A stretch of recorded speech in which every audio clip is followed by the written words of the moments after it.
How to fix Instagram out of date problem on your Instagram account. Today guys, I will show you how to fix this problem. Just watch this video until the end. So let's start.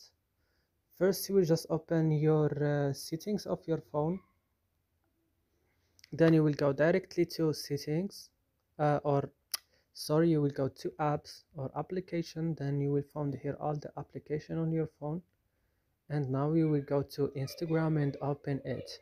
And after this, you will go directly to storage.